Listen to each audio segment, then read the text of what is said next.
this song is kind of the encapsulation of a lot of the things that I've been learning and doing in Philadelphia. And so it's like beginning a movie with the end. So enjoy this piece. I from Tali, who's a Haitian folk singer who lives in Philadelphia. Should I share it, Jill, or should? Doesn't matter to me. Okay. Okay, cool. I'm gonna share it. Boop, boop, boop, boop. 1 second. Gotta make sure all the bells and whistles are right. Can I become a host?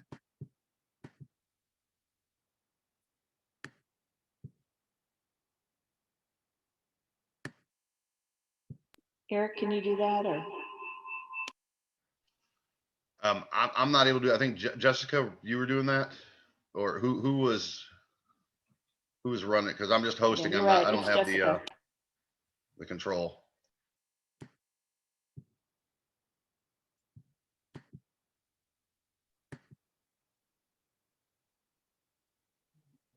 Yeah, she's here. I'm trying to figure out how to do it. I'm sorry, Andy, are you, because I know you're the Zoom host. Are you, do you have it? If you go to my name and you like go over it in the participants list and you go to more, and the drop down menu should say make host or make co-host. So from participants, from like the on the side, the participants drop, and then you scroll over my name or click it, and then oh, there we go. Here we go. Okay. So a little bit of backstory. While I was in the midst one day in the restaurant, which you will hear more about, called Dalak, I was coming from a Haitian Creole class that I was taking with a friend, and I tried to speak Creole to someone that I knew in the bar that was Haitian. And it was very bad, but someone overheard my attempt and then we connected. And a year later, this is what resulted.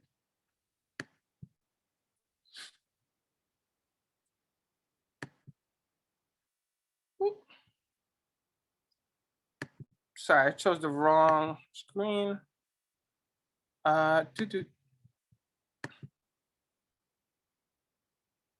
Okay, do you see a YouTube video up? Okay, great, here we go.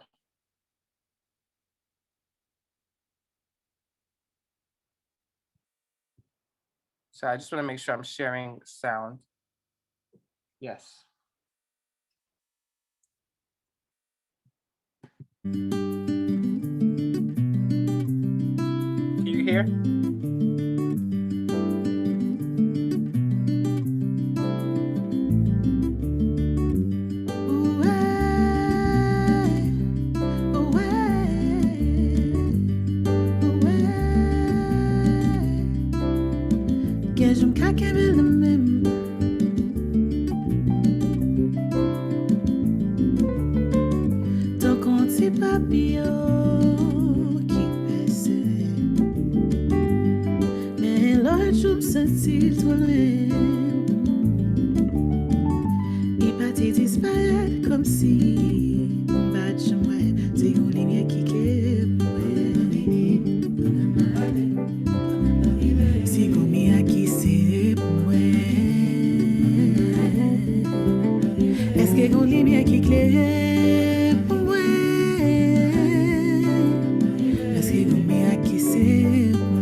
c'est ça la vie, t'as semblé ça veut dire, oui qu'on lumière qui éclaire pour moi.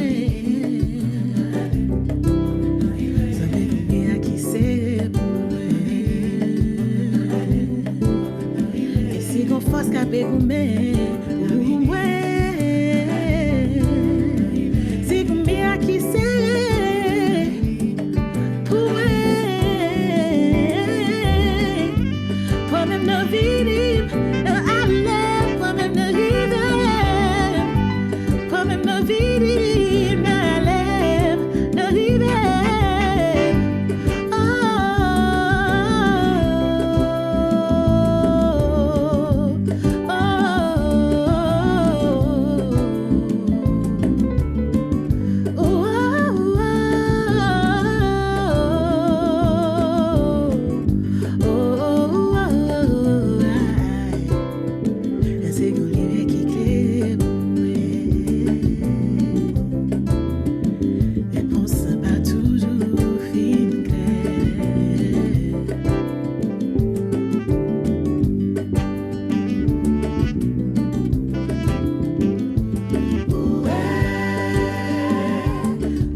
Oh, I think this was the one.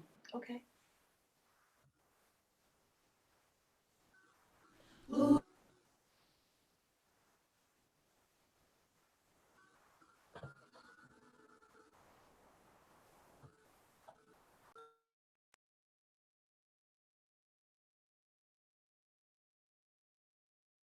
I don't know if folks are familiar with what's going on in Haiti, but this was meant as a memorial for the victims of massacres and violence in Haiti.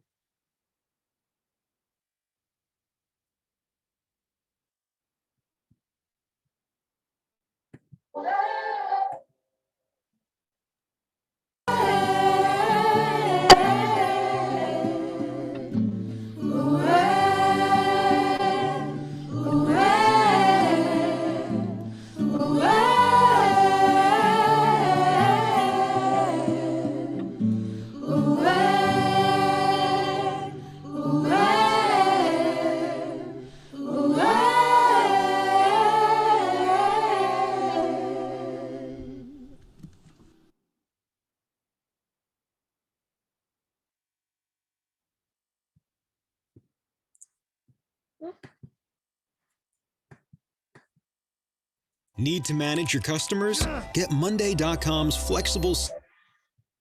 Manage the. So,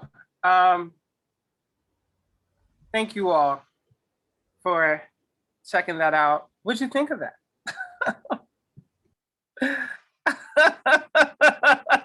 Jill told me secretly that she was gonna play this song at a future platform. Happens to be today. Sorry, Jill, I stole your thunder. So you're forgiven. So that was, I heard that song maybe a year ago. In fact, it was a song that I was really touched by, as far as when I had met Tali and I like looked up her album, and I just love the song. And the fact that I was able to work on the video along with other folks in Haiti and being with archival footage, it was kind of a dream come true. And the reason why I say that is because I think for a long time, I had a hard time understanding why I was drawn to photography. And when I think and I try to trace back photography and videography, And I try to trace back, well, what was behind it? And I remember when I wrote my experimental college essay. I call it my experimental because it was the one I sent to schools that I wasn't sure that I really cared about getting into. But I wanted to sort of say something that felt authentic to me.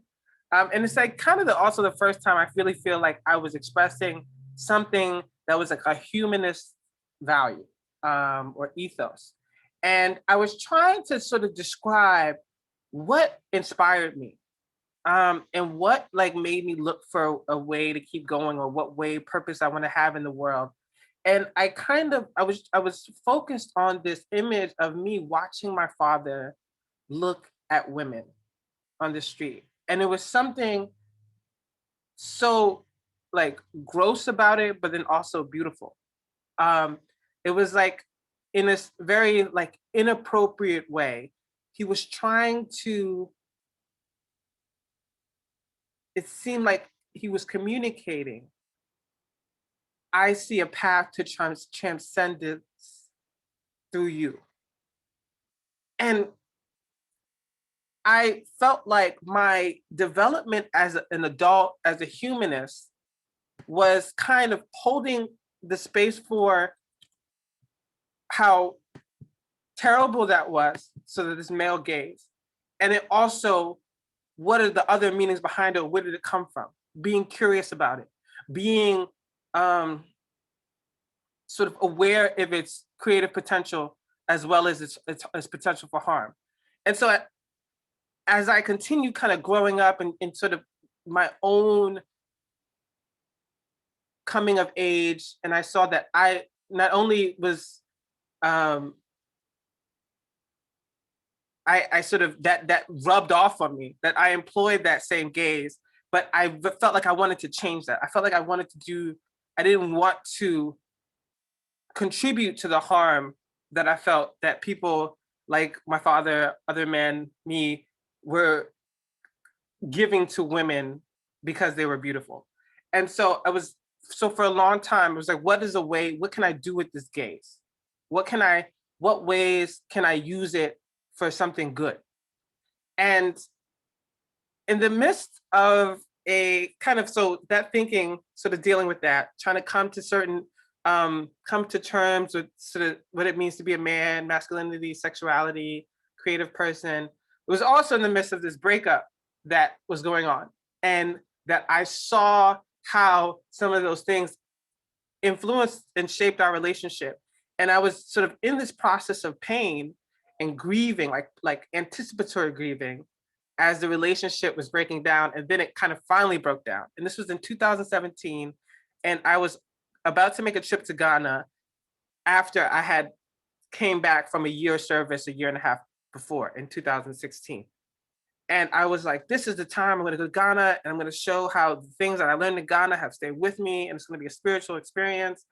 And it's going to be like, coming back to the place that kind of birthed you, and all these grand ideas that I had. And then I felt like, as a result of that breakup, I didn't want to go anymore. I didn't have the motivation. I felt like I was tired, and I was hurt, and I just did not have the energy to figure out how to be a good person in a foreign environment. And so as I was trying to find the motivation to go, I had remembered that a friend told me that she had a film camera and that someone could borrow it because she didn't use it anymore, but they would have to learn how to use it. And it was really strange to me, because I was like, why would a person need to learn how to use a camera? And I was from the era of point and shoots, cell phone video, or cell phone photography, right? I didn't understand what it meant to manually expose for a shot. And so I had a friend teach me how to do that, because I was like, well, maybe this trip can be about me learning a new skill, documentation, and that would be the thing that would lead me to figuring out how to make the best out of this trip. And so funny and sort of like what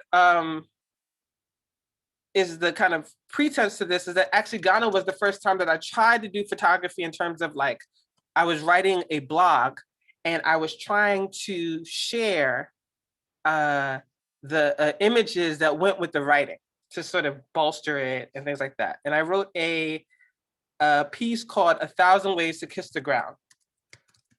It was a ode to Rumi, but it was thinking out of a humanist approach to prayer. And it was the first time that I had tried to take photography in terms of like sharing the meaning. And I wanted to kind of share like the images from that piece, because an image that sticks to my mind was the image I was in, but I kind of, what is the word I look for? Curated it. I was trying to communicate. I got someone to intentionally take the photo, and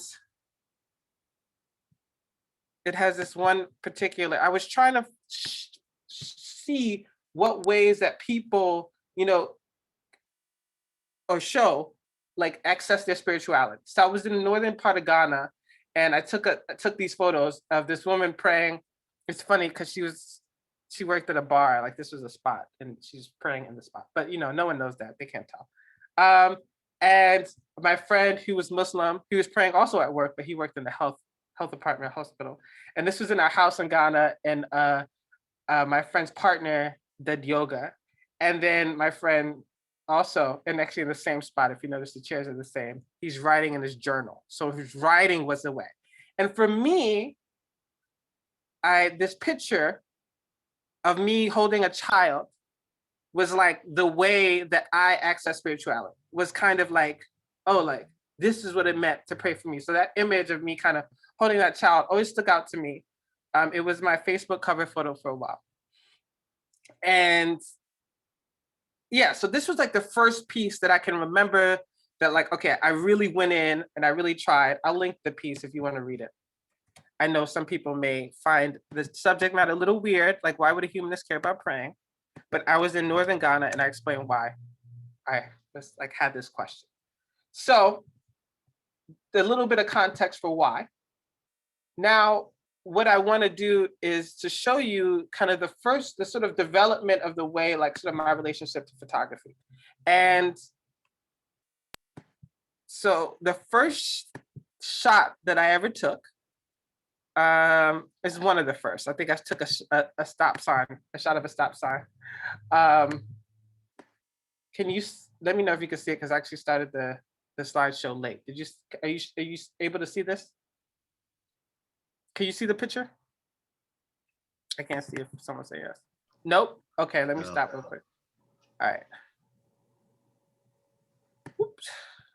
We saw when you opened it, the presentation. Yeah, I got to share it after I start the slideshow. So my apologies. All right, I'm going to share it now. Slideshow presentation, PowerPoint slideshow. Okay, here we go. So this is my friend Adachi, who is a quote unquote retired photographer. And when I say that, she's very young, so she's not really retired, but she's kind of left photography. But she taught me how to expose a camera. And when I realized what it took to make an image manually, it was like photography then became a game within a game. It was a mix of math, a little bit of physics, and then also like just random luck. It's just a little bit of randomness, like a little like, you know, I wouldn't call it rolling the dice because that's, you know, we don't have to talk about gambling on a Sunday morning, but you know, it was like a little bit of chance, right? And that was fun, it was exciting. But then there was another aspect, and it was relationship. And all of those things together had sort of helped me like fully like find something that challenged me, aggravated me, but also wanted me to keep going. And so I then got a bunch of rolls. And so it's interesting. So I'm using a film camera and I'm taking them to Ghana, which is like A pretty like, in terms of like the environments I was staying, I wouldn't say harsh climate, but near harsh, dusty, it's hot. And so the fact that the film made it through, like I only lost half of a roll because the camera, the film didn't click, didn't hold. But 5 rolls, I made it through Ghana, I made it back to US to be developed. Very expensive, by the way. I still need to get a dark room. But when I went back to the place that I stayed in Ghana for a long time, and the place that has my heart. It's Tamale. These are some children I took in Bimbala. And part of the one reason why I really love that photo in the top right is its weirdness. It's very ghostly. And this is like when the sun, like it was right when the sun set. And I was trying to get the shutter speed low enough so that it would expose. And of course, this is what happens when the shutter speed is low, you get blur. But they look like ghostly figures. And I think it's really cute. This is one of my friends that would terrorize me because she lived behind the breakfast cellar that I would always get my food from in the morning. And so we would have fun. And this is one of my friends, Felicity, who I saw randomly.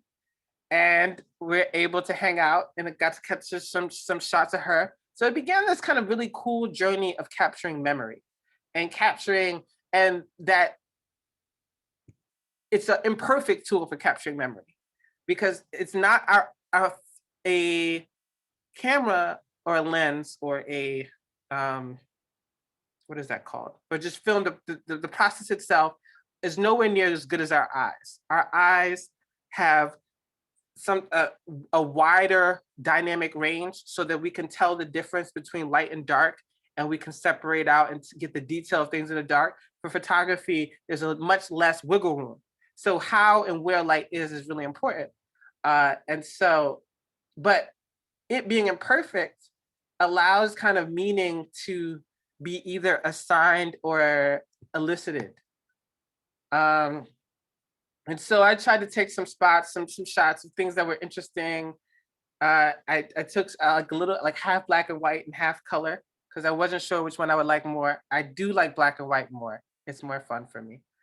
And then just trying to capture little things of time. This is my friend Faith, who was one of the first people I met in Ghana.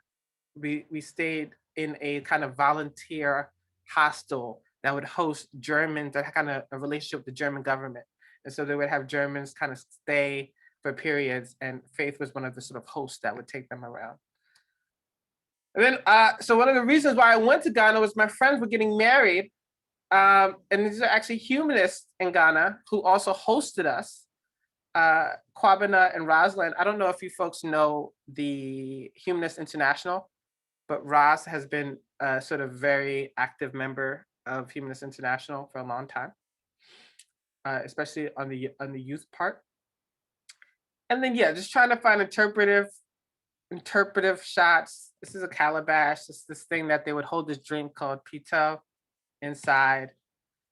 And this is one of my favorite photos that I took in Ghana because it's, I don't know, what does this look like that's happening? You can write in the chat if you want.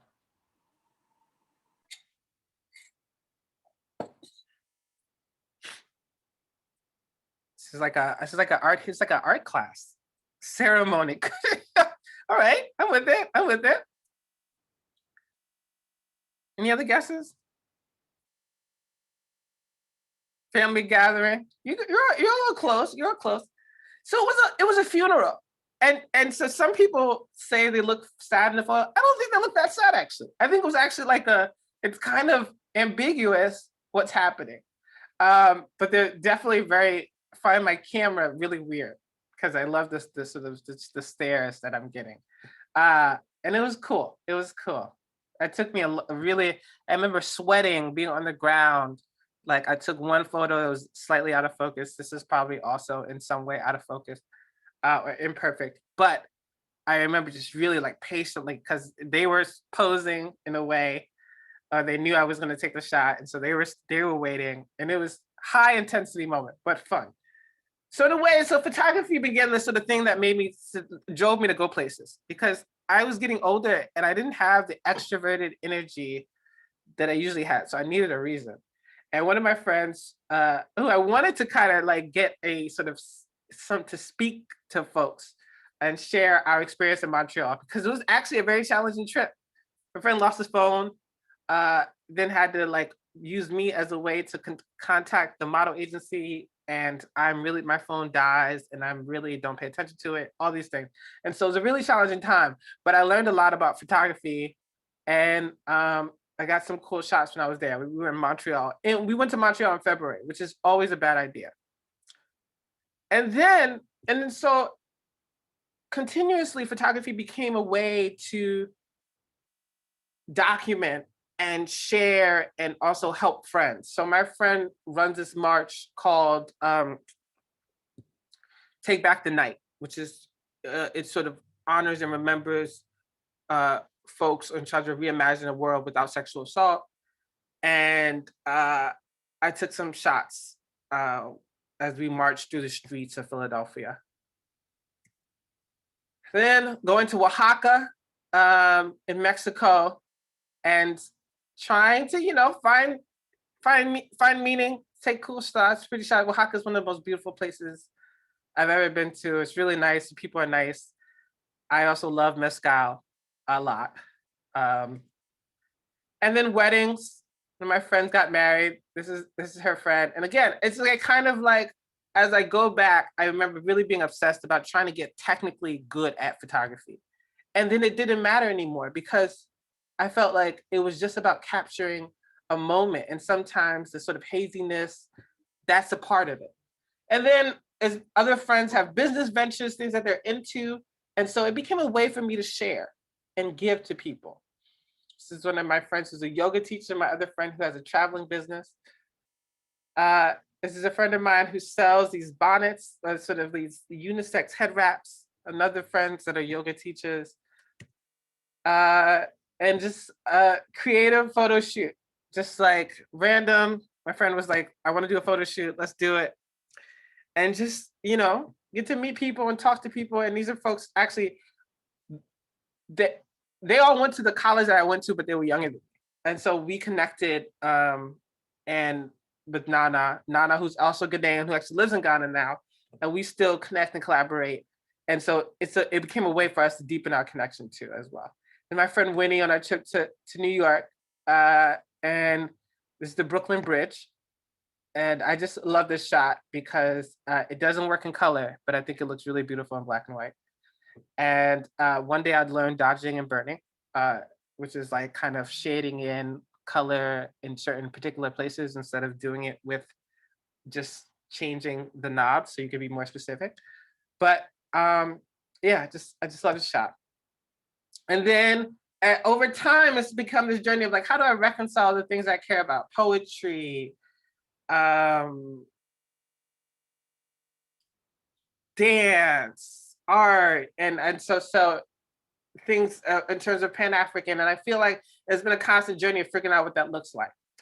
And so this is my friend Ali, who we talk a lot about mental health, and we talk a lot about sort of our own journeys and past. So I took this picture of her.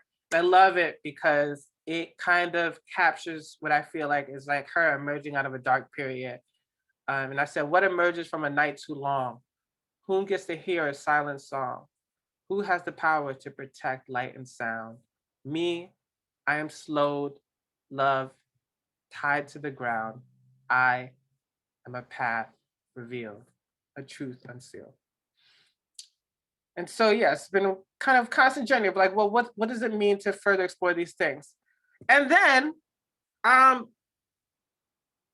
you got into thinking about video work, which always scared me.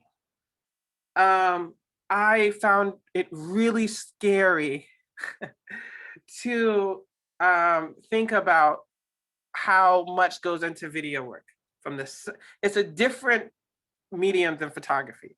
There's sound, there's other aspects, texture in terms of movement. The light then is like when you talk about movement, then you talk about light changing and whether that light that was for that shot is going to be good if you go somewhere else and where they are. It's all these things. And I was like, I don't want to do it. But when I was younger, I remember I would have these daydreams of, like I mentioned earlier, thinking of music videos to music that I loved. And it never occurred to me that I could make music videos. I was like, oh, that's silly. That's a silly notion. But it always was fun for me to think of them. And then another breakup happens. So I had a film camera that I was using, and I was like, do I want a digital camera? And in the midst, it looked like a relationship that I was very hopeful for was coming to an end. And I was saving to go on a family trip with this person. And then when it became clear we were going to break up, then I was like, all right, well, I guess I should get a digital camera so that I have the option of going into video one day. And so it was a very kind of like a tiptoe into trying to figure out what video looks like or what it would take to make it. And so this video I made with my friend Allie, and we were talking about healing. Oops. Ah. Healing is really hard. And it's allowing yourself to feel everything you need to feel and knowing that that's valid and not trying to rush through it, not putting like a time limit on it or a due date of when you're supposed to be healed. It's telling yourself nice things and asking others to tell you nice things and being honest with yourself, also being kind to yourself.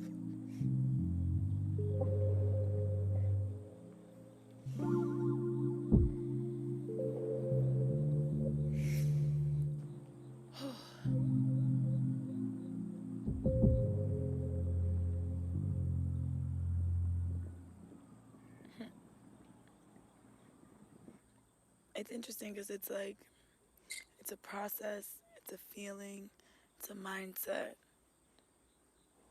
it's a set of actions, it's words, it's all of those things.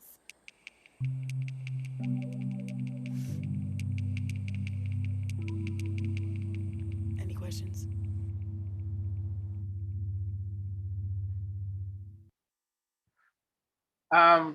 So this, I worked on that right after I was taking a video class, because I then, when I would, in this class, it was an introductory, like, what does it make to, like, what is video, right? What does it do? Like going through shutter speeds, going through like what, like, you know, sort of different shutter speeds mean, and then like also frame rate, long shots, medium shots, just giving the language to sort of start to break down like what's happening, what's been happening when I watch a movie, what's going on. And then it was like kind of like that, like little bit of like thinking, just a little bit of space to, I don't know,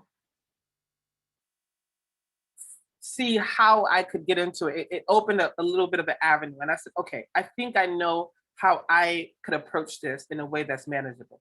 See, the thing about editing is that there's no one way to do it. And editing was the thing that scared me, because there was these vast possibilities and all these choices. And it's like, how do you carve out meaning from all these different pieces and in a way that's coherent? And in a sense, like one becomes a kind of emotional maestro when they're the editor. Like they are sort of like the pace, the meanings, of the visuals all are shaped by how the editor approaches it. And that process I wanted no parts of, but then I realized like, oh, like let's say you're a DJ of images and sound. You are kind of leading folks a certain kind of way. And there's no one way to do it. There's no one right way to do it. So why don't you try and see what happens? So that kind of like gave me the permission, and then also realizing like I'm complaining about editing, but the actual process of editing before, talking about using film and then having to physically cut the place in the film to make it and then attach it to the other part. There's these machines would do it as far as nonlinear editing when it was like created. And that's a way more intense process, a way harder process, a way longer, more frustrating. So I'm lucky by comparison. And so how much time do I have? I've been talking a lot.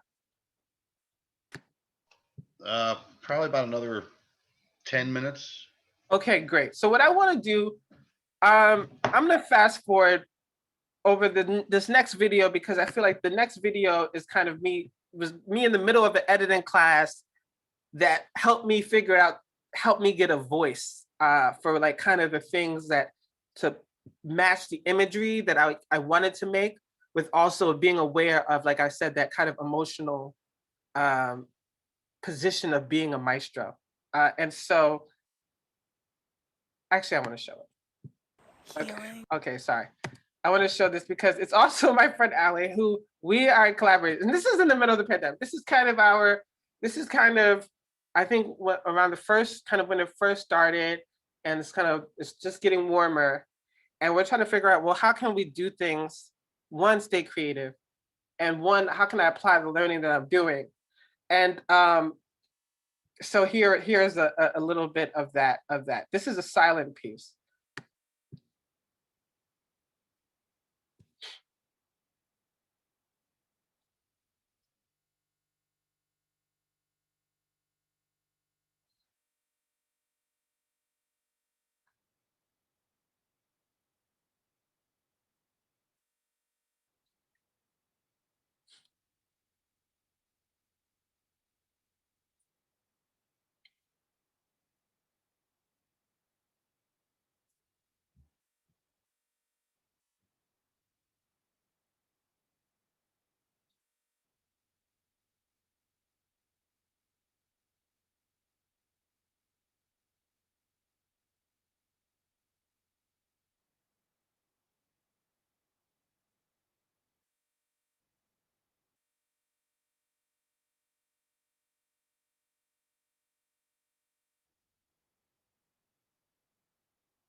So I will never forget my teacher.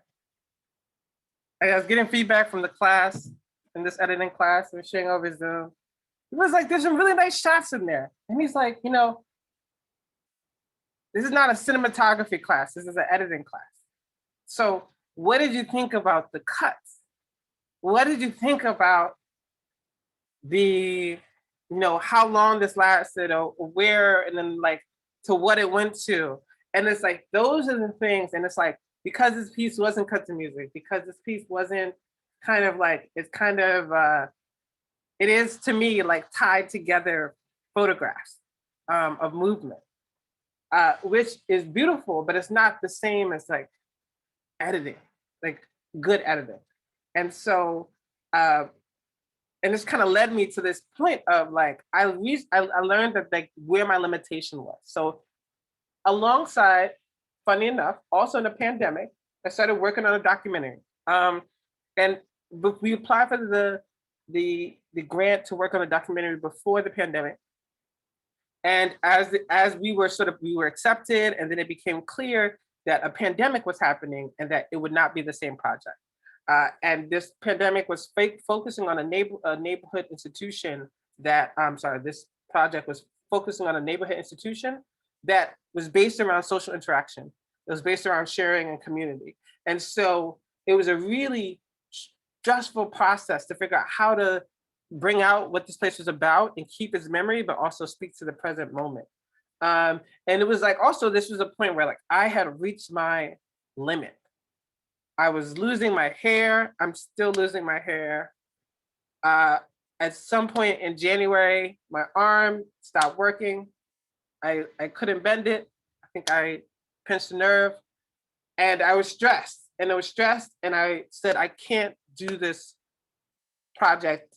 I can't invest as much into this project. And I didn't do it in the most ceremonious way, but I felt like what I had done was, in a very weird way, was ask for help, or sort of allowed the group to figure out ways to like support me. And one of that was the person who was in the editing class with me, who's also the institution's like co-owner, the son, as you'll see.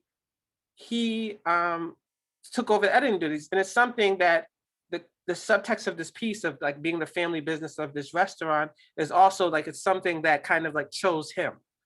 And he got to, in actuality now, then choose to do something that he wanted to do that was like connected to the restaurant, but also outside of it. And so in that time, I learned that like, this is like a collaborative process. Like you can't do this all alone. And I said, I'm gonna focus on the thing that moves me, which is the music. I'm gonna collect music from folks in the community, and folks are gonna handle the editing. I still played a part in editing. I edited about 25% of it. And my friend edited the rest, the other person I was working. So I'm gonna just show like a few minutes of this, and then I'm gonna close it down.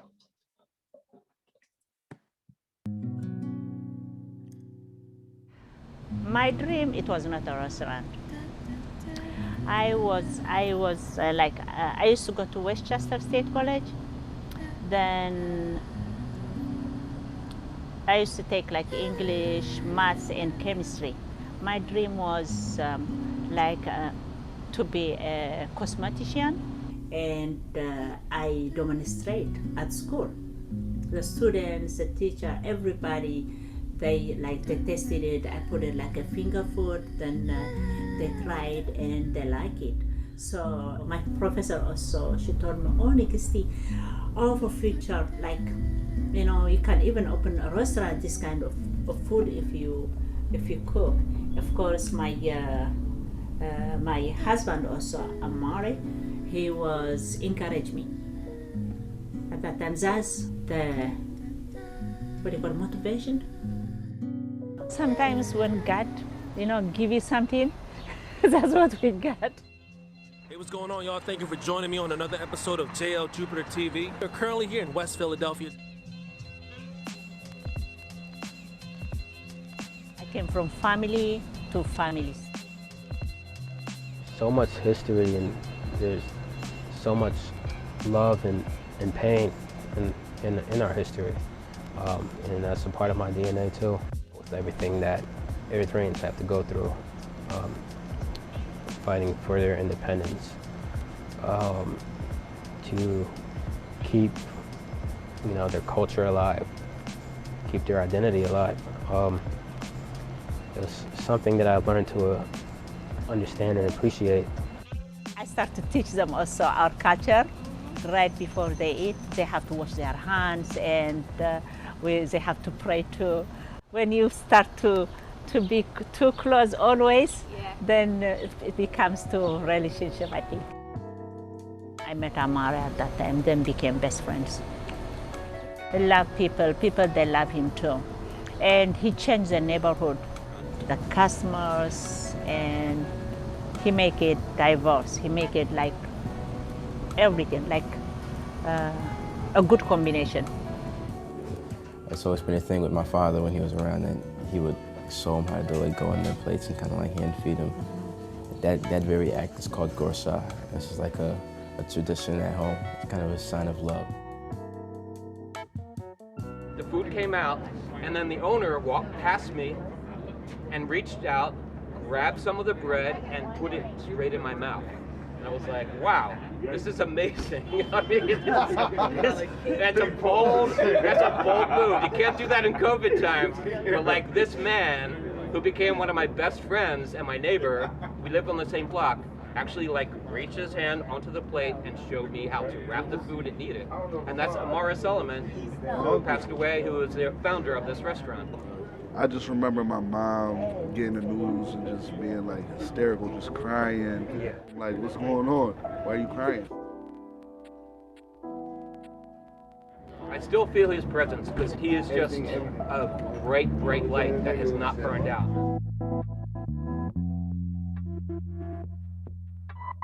Managing things here for my family's sake, it was a matter of survival, and it became so much more. A big part of it is Ephraim now. Yeah. I really do, the people he brings in, his family, and the associations he has in the community. I mean, I really think after Solomon passed that, like, it was a big key, to keeping it, like, making improvements that need to be made, but keeping the vibe. I felt like what he had here was so important, and the relationships that he made while he was here, I was reminded of that so much that I felt like, okay, I should keep that alive. I just feel that the culture here is, no matter, what your style of communication is or what type of personality you have, everybody is welcome here. I met people here that never saw like this type of diversity before. Right. So they don't know how to embrace it. They don't know how to like take it. People who just want to sit in a corner and be on their phone or whatever, no one's going to bother you, But at the same time, no one's going to ignore you. I see him, he handle it. He have a good communication with the bartenders, with the kitchen workers. He's very patient. In fact, he started to teach me to be patient. I looked around, where would be good to live? And it was like, West Philadelphia, that seems like a good village. And yeah, I found my village tavern here at Dallas. We was on the way to a different bar up the Ave. We stopped here, and that night I never made it to that other bar. What I love about Dallas is it's not just a restaurant, it's not just a bar, it's not just a club. It's a community space. This is a story about like a stalwart black-owned business in Philly. People who are not as embracing of West Philly culture, let's say when they moved here, they might do good to come here for a night or two and talk to people, because it is still a place where anybody can talk to anybody. And I always think that, and just in life in general, like the more experience you can get, the more points of view you can see things from, the better you are and the better the world is. Absolutely. Dallas, there's never been an issue about gentrification. Everybody comes here and enjoys each other's company as if we live in the same community, no matter where you're from the whole city. by allowing for that integration and for that diversity to kind of still play is another way that I feel like I've kept this spirit alive. Whether it's through food, music, or any aspect of culture, just like a place that we can, we can all converge on. And sometimes it might be one stronger culture than the other. Some nights at Dalek are like so lit and beautifully black that it's the most amazing thing. And I guess people that might expect it to be anything else get to experience that. Yeah, fresh nights here all the time. We bring out a whole lot of artists. Somebody bring out people from all over. We bring people from different cities to come here. There was a certain energy that was special. It was like people were listening. People weren't taking up too much space. The audience was paying attention. It was clearly a welcoming space. This is the hub of everybody that I've met in Philly has either I met at Dallas Paradise or I met through somebody that I met at Dallas Paradise. He always say, like Solomon would say, I love music. At the time when I came in, he just like, if I said, can we make music here? I had heard about how legendary the music sessions were at Dallas.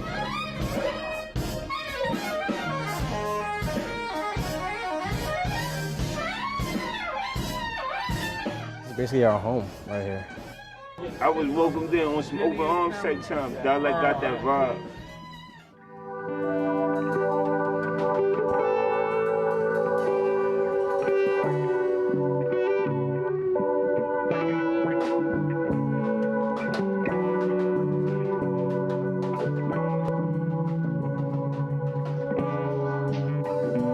Hey, Christian,